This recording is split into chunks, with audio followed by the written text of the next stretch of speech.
रक्षा विशेषज्ञ के रूप में हमारे साथ में जुड़ चुके हैं ब्रिगेडियर डॉक्टर विजय सागर, वो हमारे साथ में जुड़ चुके हैं। आपका स्वागत है रिटायर्ड ब्रिगेडियर साहब। आप किस रूप में देख रहे हैं? सबसे पहला नोट तो आपका महत्वपूर्ण हो जाता है, इस पूरे घटनाक्रम के बाद में भारत और चीन के बीच में आने वाली परिस्थितियां किस रूप में देख रहे हैं? और अगर हम कह रहे हैं कि स्थानीय स्तर पर जो सैन्य बल हैं उनको छूट दी गई है, तो क्या ये छूट पहले उस रूप में नहीं थी? इस शब्द के मायने क्या हैं, ये जानना चाहता हूं। देखिए, जो अभी का जो इम्ब्रोग्लियो है और ये जो इंसिडेंट परसों हुआ है, ये अनप्रेसिडेंटेड है। इसकी किसी ने कल्पना भी नहीं की थी कि ऐसा हो जाएगा, परंतु ये हुआ और इसके कुछ कारण हैं। इसका कारण ये है कि जैसे अभी मैं कल किसी एक चाइना के प्रोफेसर साहब से बात कर रहा था, जो एक थिंक टैंक के मेंबर भी हैं। वो कहते हैं हमें पता ही नहीं कि 6 जून को क्या फैसला हुआ है। दैट मीन्स जो चाइना में जो प्रेस है उन्होंने अभी सच्चाई बताई नहीं है।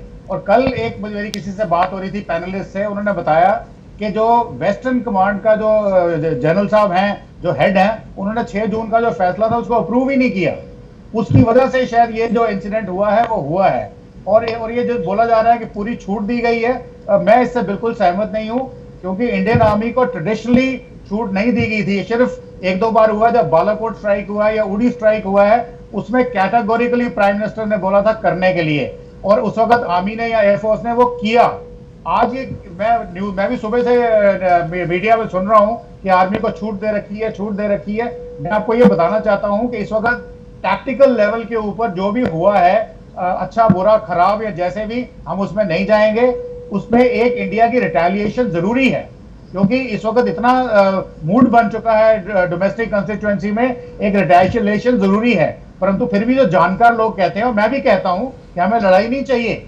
जो भी एक्शन हम लेंगे वो एक बड़ी मेजर्ड, एक बड़ी समझी हुई, सोची समझी एक रणनीति होनी चाहिए, और उसके मुताबिक हमें छोटी एक्शन करनी है। जबकि हम एस्केलेशन से डरते हैं कि जो कॉन्फ्लिक्ट एस्केलेशन की उसकी वॉर जिसमें एंड में आती है, हम एक स्टेप उसमें जा सकते हैं। तो लोग कहते हैं कि फिर अगर हम स्ट्राइक करेंगे तो वो भी स्ट्राइक करेंगे, लड़ाई शुरू हो जाएगी। तो आप स्ट्राइक मत करिए। आपके पास 3488 किलोमीटर लंबा बॉर्डर है। आप उस बॉर्डर पे कहीं पे भी जाके, जहां चीन कमजोर है, वहां जाके एकदम से उनकी जमीन ऑक्यूपाई कर लीजिए, ताकि उनको कम से कम ये पता रहे कि अगर वो हमारी जमीन पे ऑक्यूपाई करने की इवन सोचते भी हैं, हम भी कैपेबल हैं, हम उनको जाके पकड़ सकते हैं। सबसे पहला तो मेरी ये रिएक्शन ये होनी चाहिए थी। और 24 घंटे, बल्कि अभी 36 घंटे हो चुके हैं, 48 घंटे होने वाले हैं। मैं चाहता हूं कि ये सब चीजें अभी तक हो जानी चाहिए थी।